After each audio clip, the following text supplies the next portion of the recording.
Et salut les amis, je tourne enfin cette vidéo qui parle de ce rêve sur la persécution que j'ai eu.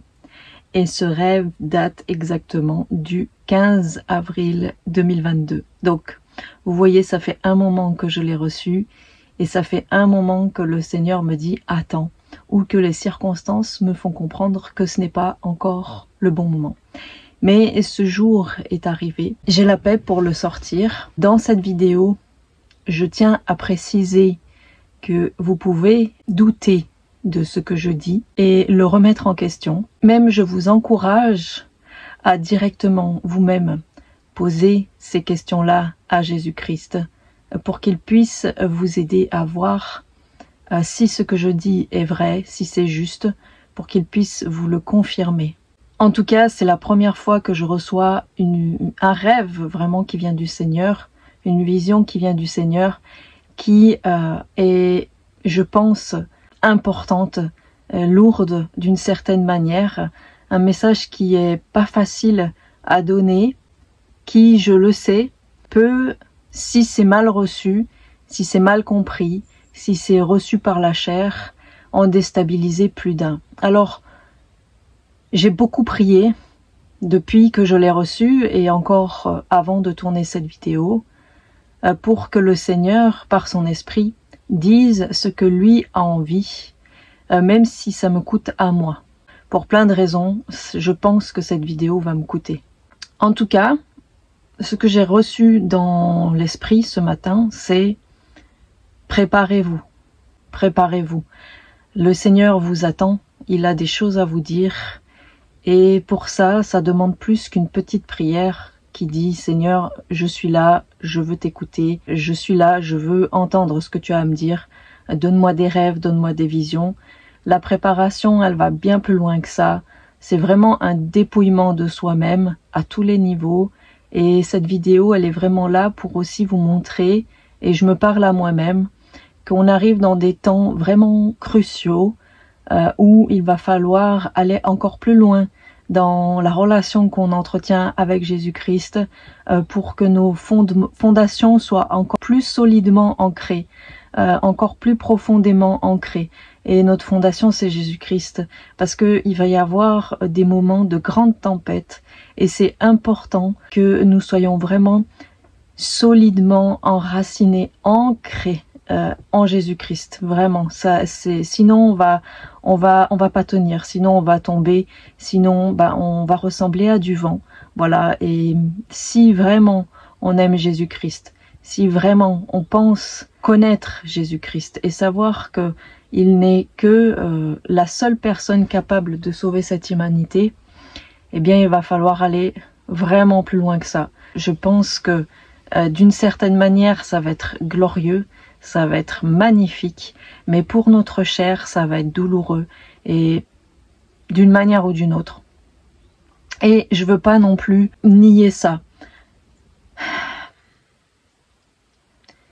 C'est vrai que souvent sur YouTube, quand on entend des paroles prophétiques, ce sont souvent des paroles qui sont entre guillemets positives.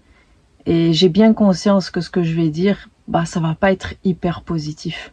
Alors après, on peut venir commenter sous ma vidéo par rapport aux événements à venir, dans quel ordre ils vont se passer, etc. Mais il n'empêche que Jésus m'a répété encore ce matin que on aura des tribulations dans ce monde. Bien sûr, il arrive. Bien sûr, son retour est imminent. Il suffit de regarder les actualités, de voir le nombre d'événements, de catastrophes même, climatiques qui ont lieu en ce moment un petit peu de partout. Le super typhon qu'il y a eu en Chine par exemple, les inondations torrentielles qu'il y a eu en Italie, les incendies. Actuellement, c'est l'Espagne qui est en train de trinquer. Il y a des tremblements de terre un petit peu de partout dans le monde. Alors bien sûr, ce ne sont pas des informations qu'on peut voir à la télévision, mais ce sont quand même des informations réelles. Bien sûr, on pourrait se dire que ce n'est pas la peine d'aller voir ces informations, qu'il faut faire confiance au Seigneur, mais je crois aussi que d'une certaine manière, quand on capte ces informations, ce qui est mon cas, même sans les chercher, c'est aussi pour nous dire, comme une alarme, comme un système d'alarme, comme une cloche, restez réveillés, restez réveillés, restez réveillés.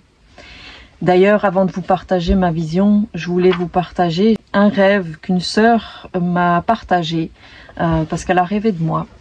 Et je vais vous le lire, voilà, parce que c'est un message qu'elle m'avait écrit et que j'ai recopié. Tu me recevais dans ton cabinet où je venais pour me faire soigner. Tu me montrais un court-métrage que tu avais réalisé. C'était comme un dessin animé avec une animation qui montrait un grand arbre très élevé dans lequel les gens autour se rendaient compte qu'il renfermait en fait dans son sommet, qui s'est mise à se détacher et à tomber du haut jusqu'en bas, une cloche.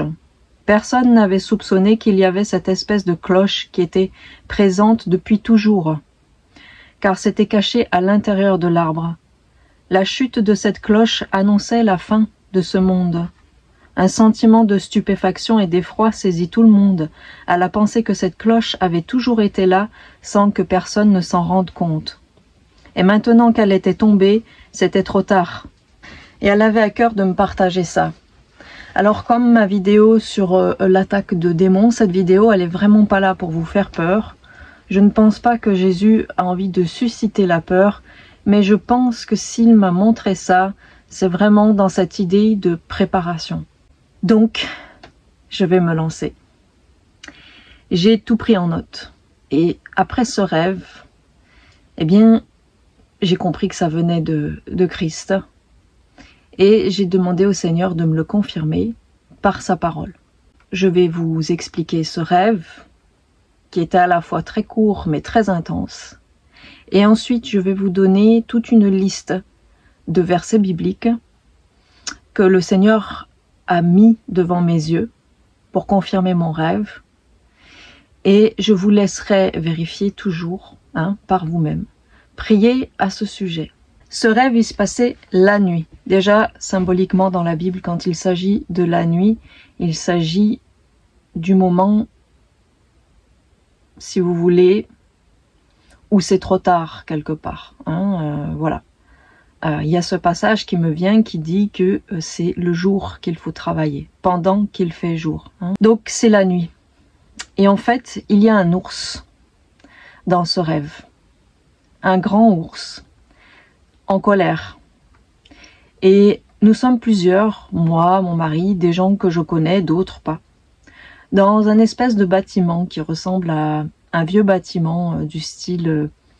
pas château, mais un peu manoir, enfin quelque chose de plutôt dédié à des personnes normalement avec des richesses ou un héritage bourgeois, quoi. Nous sommes cachés dans cet endroit, nous sommes cachés. Les rideaux sont tirés, il fait sombre, on regarde derrière les fenêtres pour voir ce qui va arriver. Il y en a qui dorment et il y en a qui sont en train de surveiller. Ce manoir, il est dans... comme un sous-bois en fait. Il y a une forêt tout autour et là c'est plutôt une prairie avec un sous-bois. Moi je regarde par la fenêtre et je vois cet ours qui arrive droit sur ce manoir, droit sur le bâtiment à notre rencontre. Et il arrive près de la maison, il essaye de passer par les fenêtres, il n'y arrive pas. Et en fait ce qu'il fait c'est qu'il fonce sur la porte, il se redresse, il tape sur la porte comme ça et il arrive à ouvrir cette porte et il rentre furieux dans le bâtiment. Il rentre complètement furieux. Et là, nous, on commence à avoir un peu peur. On commence à courir dans tous les sens, à chercher à se cacher. Et au bout d'un moment, on se rend compte qu'il faut qu'on parte de la maison, qu'on sorte de la maison et qu'on s'enfuit en fait. Parce que l'ours, il ne veut pas sortir du lieu. Son but, c'est de nous attraper et certainement de nous dévorer. Alors on se met à fuir complètement, on sort du manoir, on court dans tous les sens, il n'y en a pas un qui va dans la même direction. Et on part dans la forêt pour se cacher. Moi je suis avec 2-3 personnes que je ne connais même pas. Et on part vraiment pour se cacher. L'idée c'est vraiment de trouver le maximum de cachettes dans la forêt. Vraiment se cacher. Moi à un moment donné j'arrive vers un endroit où il y a un tout petit ruisseau. Et je me cache dans un talus là, avec des petits arbustes et tout ça, et j'arrête de bouger. Et je sens vraiment mon cœur battre dans ma poitrine très très fortement. c'est très fort. Et je sens que je suis en alerte, que je suis en même temps complètement prostrée, figée, et en même temps prête à partir rapidement si j'aperçois l'ours. Et du coup, je regarde à gauche, à droite. Mes oreilles sont vraiment encore plus sensibles que d'habitude, à l'affût du moindre bruit. La nuit, elle est vraiment ténébreuse. Elle est vraiment, vraiment ténébreuse. La lune, elle est là, mais elle est loin, elle est toute petite. On la voit presque pas. Et c'est brumeux dehors. C'est très dur d'avancer dans la nuit. On n'a pas de torche, on n'a rien du tout. Il fait absolument sombre. Une nuit comme jamais je n'ai vu. J'habite ici dans les Cévennes. La nuit, il n'y a aucun dispositif lumineux parce que c'est une ville qui souhaite éviter la pollution lumineuse et qui souhaite offrir à ses habitants et à ceux qui sont de passage la possibilité de mieux voir le ciel. Et quand on s'habitue à cette nuit-là, à cette obscurité-là, on se rend compte que on arrive à voir, même sans lumière. Mais dans mon rêve, vraiment, on arrive à peine à voir le bout de notre propre pied quand on avance. À peine. Et puis de loin, je vois cet ours qui arrive, qui est sorti du manoir et qui arrive et qui nous cherche et qui renifle de partout dans la forêt pour chercher où on est et qui continue à nous poursuivre. Et cette poursuite, les amis, elle dure pas quelques minutes, elle dure longtemps. Cette nuit, elle paraît infinie, elle paraît longue, comme si le jour n'allait jamais venir. Jamais venir. Et moi, je suis essoufflée dans le rêve, je suis épuisée et pourtant, il y a toujours quelque chose qui me pousse à me relever pour continuer de me cacher, pour continuer de rester dans ce bois. Et à un moment donné, on comprend que l'ours s'éloigne un petit peu, qu'on a un moment de répit, et on retourne tous dans cette place, dans ce manoir, dans ce truc un peu fortifié. Et on rebarricade les portes, en attendant, pour pouvoir se reposer un petit peu, parce qu'on sait que ce n'est pas fini, et qu'il reviendra. Et voilà comment mon rêve s'arrête. Voilà aussi pourquoi j'ai hésité très longtemps avant de sortir cette vidéo, que j'ai vraiment prié, cherché la face du Seigneur, que je voulais pas tourner cette vidéo. Je voulais pas. Et pourquoi? Parce qu'il n'y a pas de happy end, si je puis dire, dans mon rêve. Il n'y a pas de fin heureuse. Ça s'arrête comme ça. Je me suis réveillée, évidemment, j'ai tout noté. Et puis j'ai commencé à prier. Et je suis restée, vous pouvez demander à mon mari, franchement, une très grande partie de l'après-midi dans ma chambre, fermée, avec ma Bible. Et j'ai commencé à prier, à dire Seigneur, qu'est-ce que tu veux me dire? Pourquoi cet ours? Qu'est-ce qu'il me veut? Qu'est-ce qu'il nous veut? Parce que j'ai compris que ce nous, c'était le peuple de Dieu, les vrais disciples de Jésus-Christ, sa véritable Église. Et que ça ne concernait pas tout le monde, hein. Ça concerne vraiment quelques personnes. Alors j'ai commencé à chercher l'ours dans la Bible. Qu'est-ce que l'ours représente? Et là, eh bien, mon rêve a été confirmé par la parole de Dieu. Alors je vais vous donner toute une série de références bibliques. Et la première référence biblique que je vais vous donner, c'est dans Proverbes 28, 15, où il est écrit « Comme un lion rugissant et un ours affamé », ce qui était le cas de l'ours dans mon rêve, « ainsi est le méchant qui domine sur un peuple pauvre. » Ensuite, je suis tombée sur beaucoup d'autres passages. Le second que je vais vous donner, c'est dans le livre de Daniel, le prophète Daniel, qui d'ailleurs parle beaucoup de cette période que nous vivons, de la fin des temps. Donc vous trouverez le passage dans Daniel 7, au verset 5. « Et voici, un second animal était semblable à un ours, et se tenait sur un côté.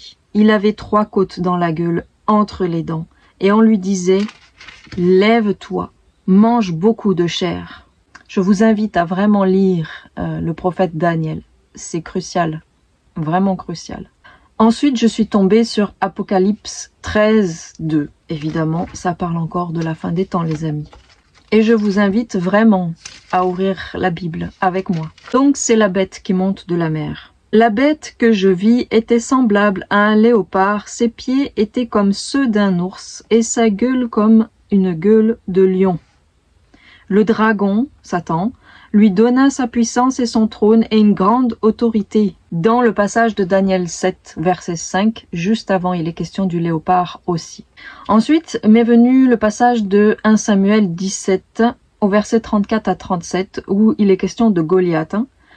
Goliath, il est comparé à un ours. Et j'imagine que vous connaissez l'histoire de David et Goliath. Goliath, c'est le Philistin, donc c'est le symbole aussi de l'armée ennemie, de l'armée qui veut écraser les Israélites, qui veut les pourchasser, les détruire. Donc 1 Samuel 17, versets 34 à 37. David dit à Saül, « Ton serviteur faisait paître les brebis de son père, et quand un lion ou un ours venait en enlever une du troupeau, je courais après lui, je le frappais et j'arrachais la brebis de sa gueule. S'il se dressait contre moi, je le saisissais par la gorge, je le frappais et je le tuais. C'est ainsi que ton serviteur a terrassé le lion et l'ours, et il en sera du Philistin, de cet incirconcis comme de l'un d'eux, car il a insulté l'armée du Dieu vivant. » David dit encore, « L'Éternel qui m'a délivré de la griffe du lion et de la patte de l'ours me délivrera aussi de la main de ce Philistin. » Et Saül dit à David, « Va, et que l'Éternel soit avec toi. » Donc ce passage donne de l'espérance, parce que même si la nuit est longue, l'Éternel reste notre libérateur. Le lion, c'est la bête. L'ours, c'est le militaire, celui qui est le bras armé de la bête. L'élu s'appuie sur le rocher de l'Éternel. Ensuite, le prophète Ésaïe, au chapitre 59, verset 11. Ésaïe qui parle aussi beaucoup du retour de Christ, qui annonce le Messie et qui annonce le jour de l'Éternel. D'ailleurs, Ésaïe 59, ça commence par « Non, la main de l'Éternel n'est pas trop courte pour sauver, ni son oreille trop dure pour entendre. » Et au verset 11, il est écrit « Nous grondons tous comme des ours, nous gémissons comme des colombes, nous attendons la délivrance, et elle n'est pas là, le salut, et il est loin de nous. » Et le chapitre 59 finit quand même en disant « Un Rédempteur viendra pour Sion, pour ceux de Jacob qui se convertiront de leurs péchés, dit l'Éternel. Voici mon alliance avec eux, dit l'Éternel. Mon esprit qui repose sur toi et mes paroles que j'ai mises dans ta bouche ne se retireront point de ta bouche, ni de la bouche de tes enfants, ni de la bouche des enfants de tes enfants, dit l'Éternel, dès maintenant et à jamais. » Et si vous lisez un tout petit peu plus haut, au verset 9, 10 à peu près, il est question de la nuit aussi. C'est pourquoi l'arrêt de délivrance est loin de nous et le salut ne nous atteint pas. Nous attendons la lumière et voici les ténèbres, la clarté et nous marchons dans l'obscurité. Nous tâtonnons comme des aveugles le long d'un mur. Nous tâtonnons comme ceux qui n'ont point Dieu. Nous chancelons à midi comme de nuit. Au milieu de l'abondance, nous ressemblons à des morts. Et nous grondons comme des ours, nous gémissons comme des colombes, nous attendons la délivrance, et elle n'est pas là, le salut, et il est loin de nous.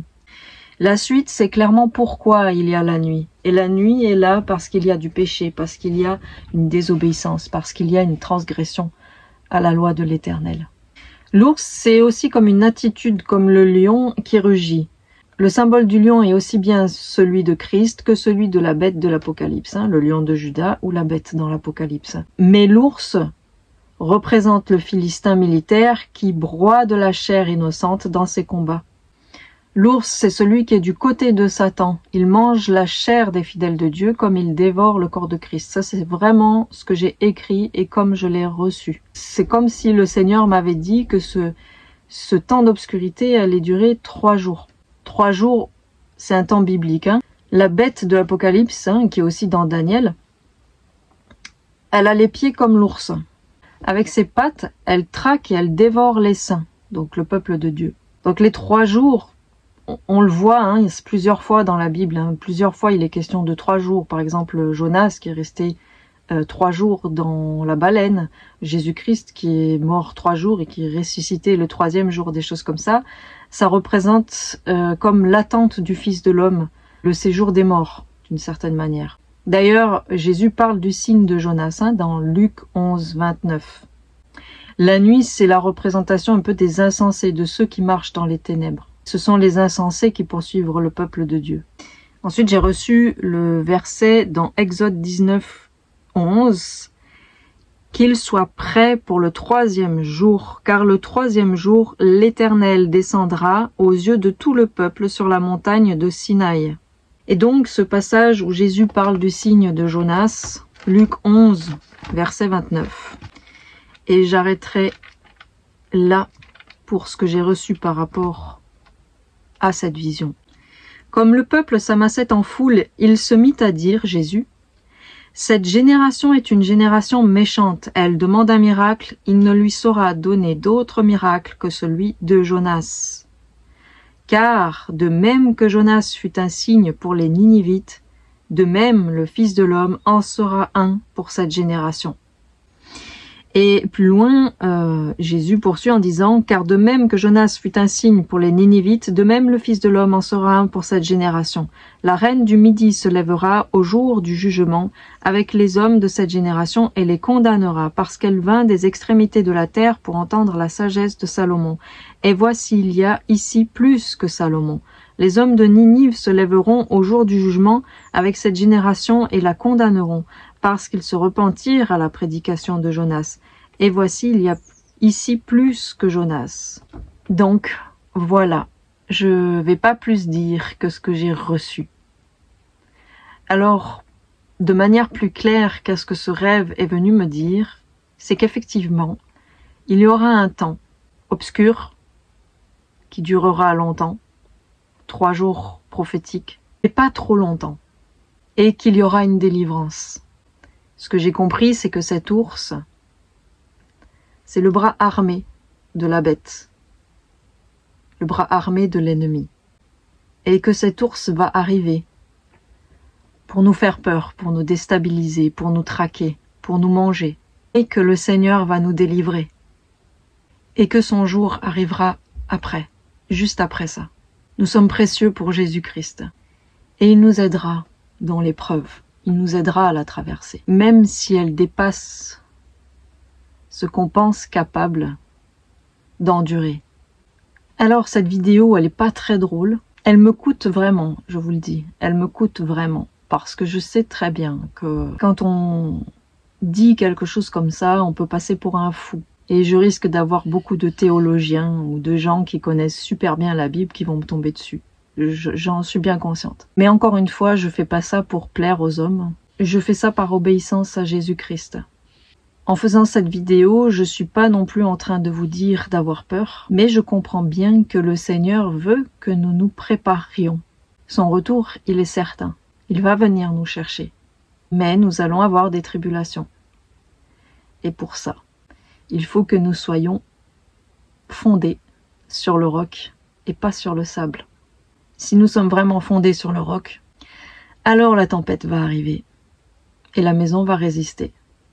Ce manoir que j'ai pu voir, c'est un petit peu la représentation de l'Église telle qu'elle est rassemblée. Quand elle est rassemblée. Mais il est bien possible que dans ces temps de persécution, il y ait de la dispersion. Hein, comme ça a pu être le cas, par exemple, quand on lit ce qui a pu arriver dans l'Ancien Testament, notamment avec Babylone et des choses comme ça, le peuple juif et Babylone. Et il faut pas s'inquiéter. Voilà, il faut pas s'inquiéter. Dieu nous donnera toujours un frère ou une sœur avec qui supporter l'épreuve. Son esprit sera toujours avec moi. Son esprit sera toujours avec vous. Il ne va pas nous abandonner jusqu'à la fin du monde. Il a dit qu'il serait là jusqu'à la fin du monde. C'est que ce ne sont pas les cailloux de David qui ont abattu le Philistin. Ce qui a abattu le géant, ce qui a abattu Goliath, ce qui a tué Goliath, ce n'est pas le petit enfant David. Mais c'est cette parole de foi, où il a dit « Si Dieu est avec moi, qui sera contre moi ?» C'est sa foi. Et sa foi, c'est quoi? C'est que l'Éternel est puissant. Ce qui a abattu Goliath, c'est l'Éternel lui-même. Ce ne sont pas des cailloux. Ce qui a abattu Goliath, c'est l'Éternel. David avait juste foi en son Dieu. Et c'est pour ça qu'il a remporté la victoire. Et n'oubliez pas de laisser un commentaire dessous de prier par rapport à cette vidéo, de laisser un pouce bleu et de la partager si elle vous semble juste et importante. Soyez bénis, à bientôt.